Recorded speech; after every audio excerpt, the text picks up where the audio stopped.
This was kind of a hard one to figure out because I thought about this a little bit. I tried to record just a few moments ago, at least 2 times, and I'm like, how do I explain this? How do I not feed into the craziness that's happening right now? Because for the most part, most of this show really didn't have a lot in it. I know I'm going to say, dude, what about Tiffany Stratton? What about Naomi now signed to a Tiffany Stratton that's doing something with Braun Breaker? Yes, the four-way elimination tag match. I know. Delgado Delgado del Fantasma had their moment to try and talk. And their vid pack, yes, I know. But if you look at it at this point, there really is still not a lot here. Yeah, you got something that's being built for Elimination Chamber. That's obvious. But for the WrestleMania, not yet. It's still a big question of how far they're going to go. This is the truth. This is what we got. Now, we get an opening with Logan Paul. I will tell you this. I was wondering if Logan was going to show up more on the show. I was wondering if they're going to do more with Logan. And if he chooses, remember, he has a contract where he can choose to be on screen or not. That's the truth. He doesn't have to be there all the time. He has a contract that gives him whatever freedom he wants. Maybe some level of creative control if he can understand what's going on in pro wrestling, which I'm sure he does. So he has that.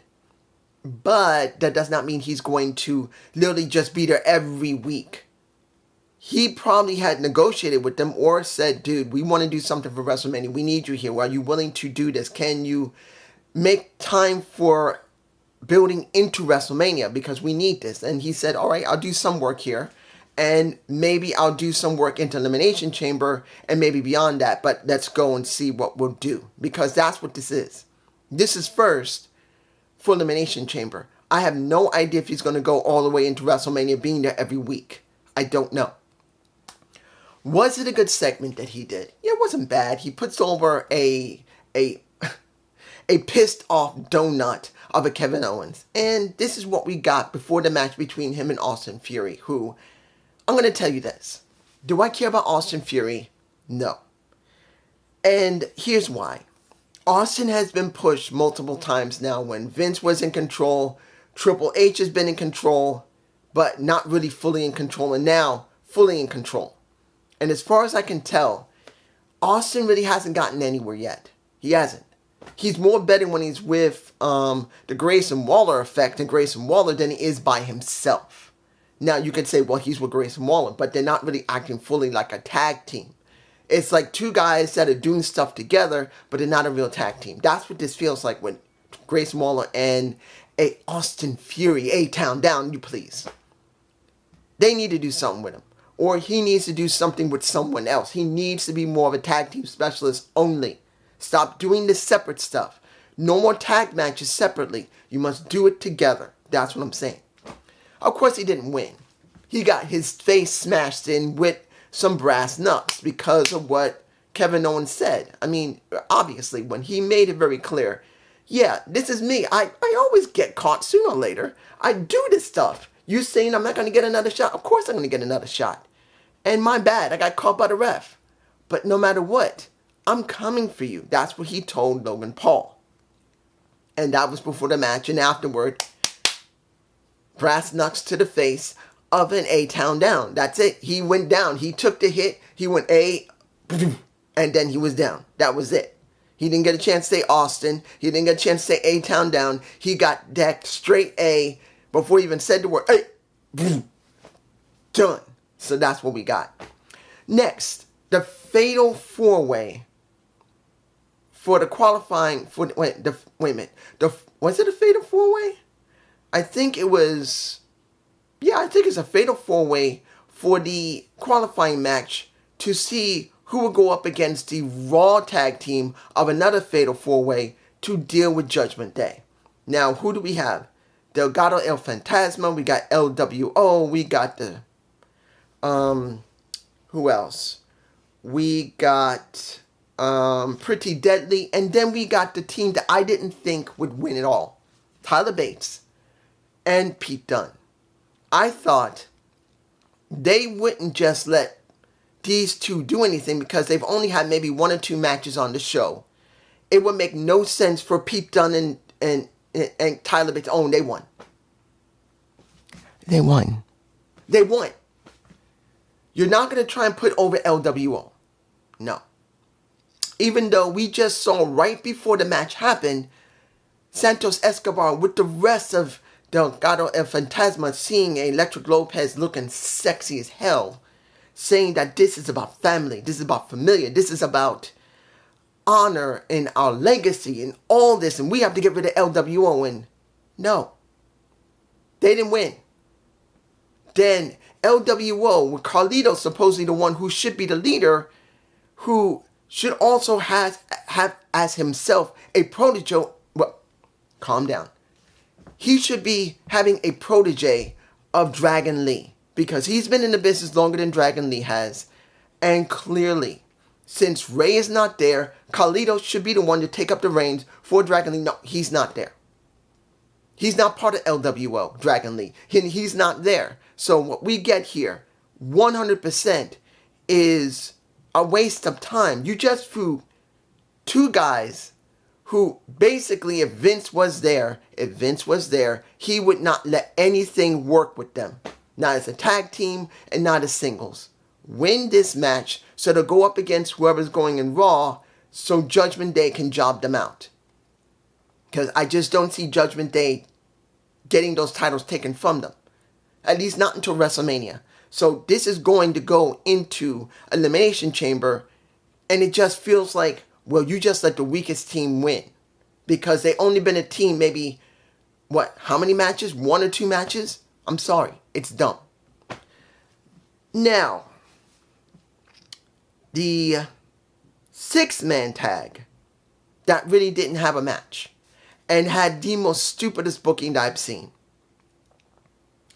Final Testament versus Bobby and the Street Profits, where there was no match. There was just fighting. The ref could not ring the bell. They just started fighting one another. Does Final Testament look good with Razor Akam? Yes. I'm all for this. But then if you're trying to make the Street Profits and Bobby mean something, wouldn't it have been better to let them both groups go off on their own, start destroying everyone else first before they come together? And they didn't. So when we get this fight, and then you see a little bit of Scarlett Bordeaux, or Scarlett, as they're calling her, because she sounds better as Scarlett Bordeaux, because that's what we got. We got her showing a lot of this. A lot of inner chest. No nipples or anything, but you get my point. Jumping on the back of Bobby, and then we get the person that made the most minimal sense. Why? Why would you let B-Fab, I'm saying it again, B-Fab is the one that comes out, not Bianca Belair, who is a face at this time.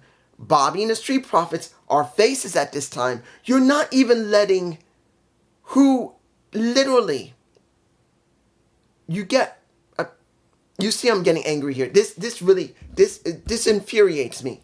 You're literally letting,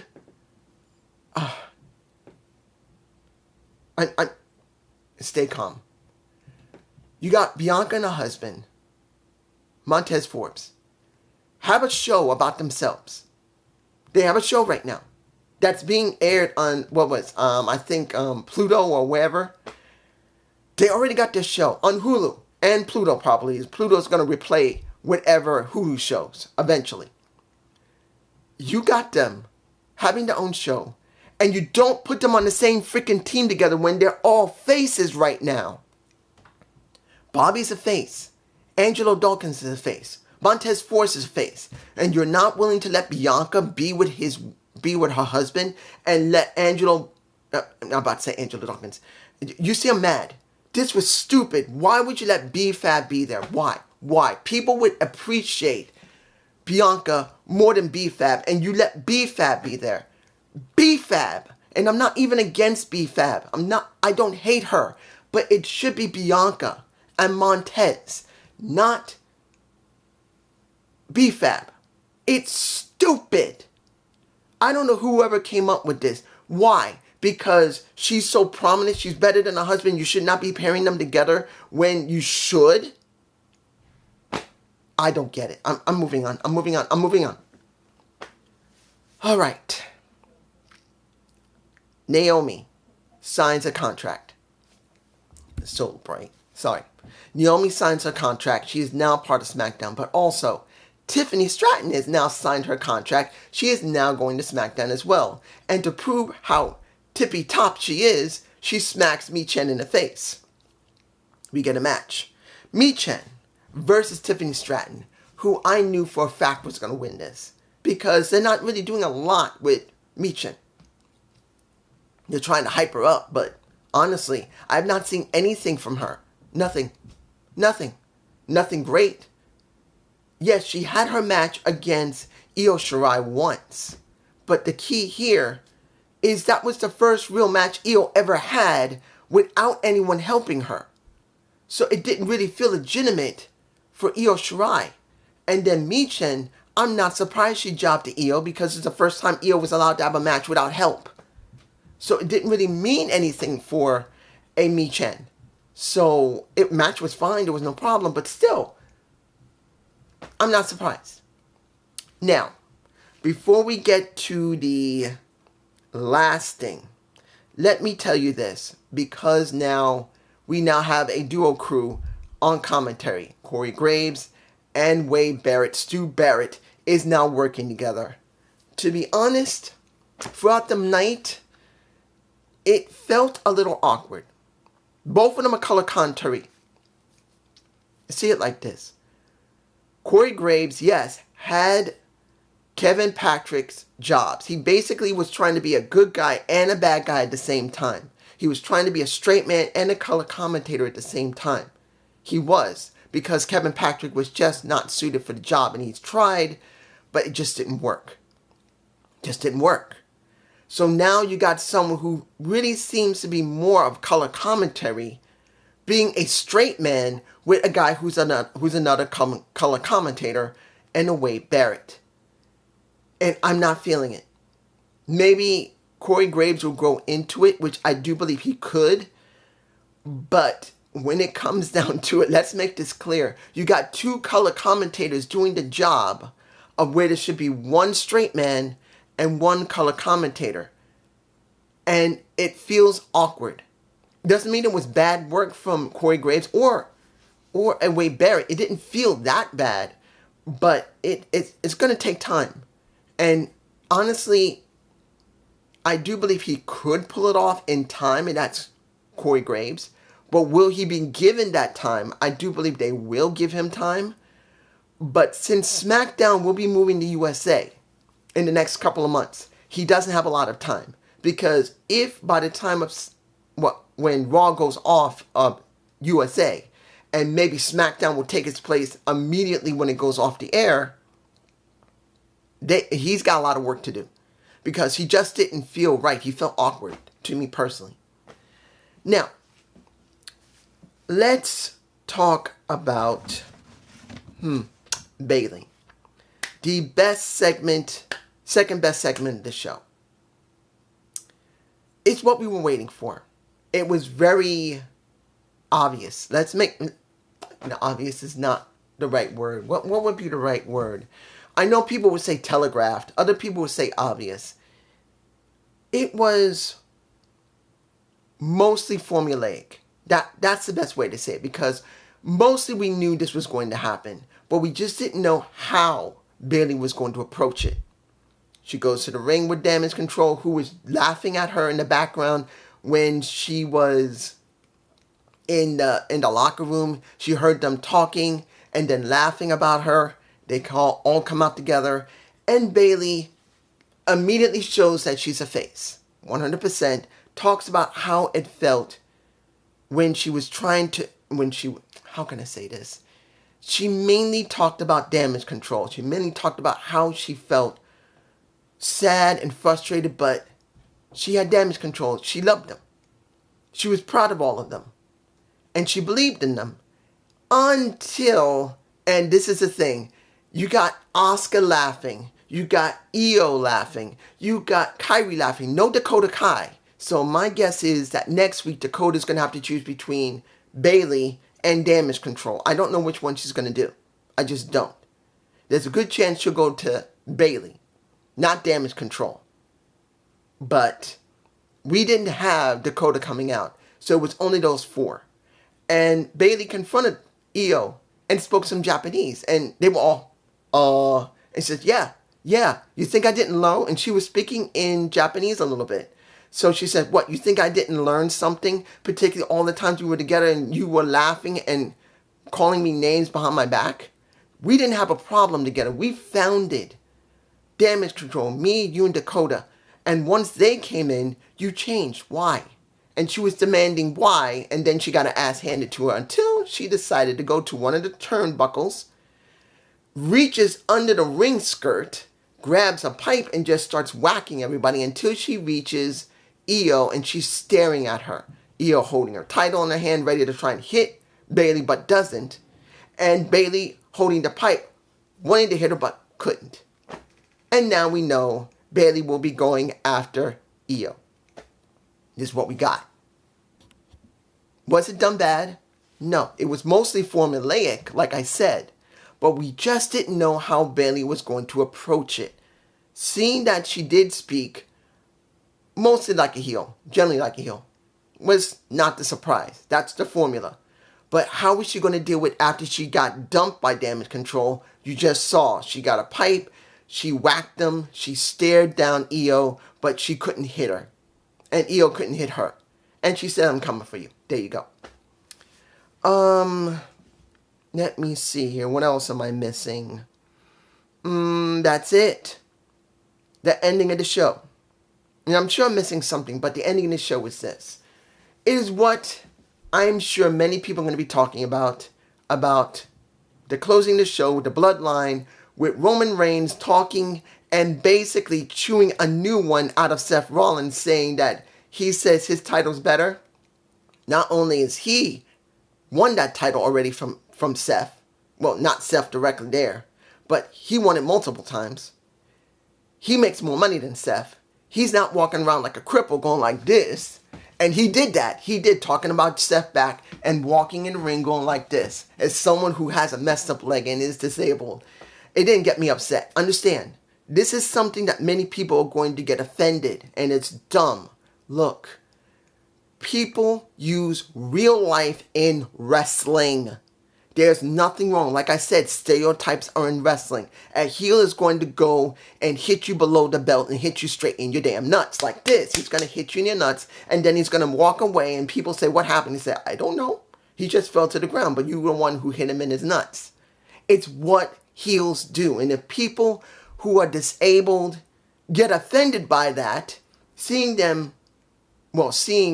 Roman Reigns in the ring saying that Seth can't walk, he going like this, he going like this. The only thing he didn't say was he was crippled.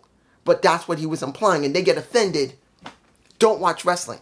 Because this is stereotypical stuff that happened in pro wrestling. If you don't like it, don't watch it. As someone who's disabled, who can't walk correctly, who can be in a lot of pain all the time, but learns to adapt and overcome it, I'm not going to cry like a little bitch and say pretty much I'm offended by him limping around in the ring saying something like he's a damn cripple. I'm not going to do that. But he did what he did. And it made perfect sense until Cody comes out. This was the biggest question. Was Cody going to go for Roman or was he going to go for Seth? Let's make it clear. Just Alex and JD were on opposite sides. Just Alex saying it's got to be a Roman and a Rock. Bye-bye Cody. He didn't care. And then you got JD saying it's wrong to do that. The story will make no sense if you do this without Cody. And we finally found out, at least at the beginning of this, Cody wants that damn title. All he cares about is that damn title. Bruno Sammartino had that title. His dad had that title within a few minutes to an hour. It was ripped from him because it was a disqualification of some type. I can't remember what the original match was. It a DQ? I think it was. But he couldn't keep the title even though he won it. He wants that title and he wants to take everything from Roman. But not now. I'm not going to take it from you now. And here's why. And we hear The Rock's music. He comes down having goosebumps. And they zoom in on his arm, and he's going like this, goosebumps. I'm so excited. That's what he's doing.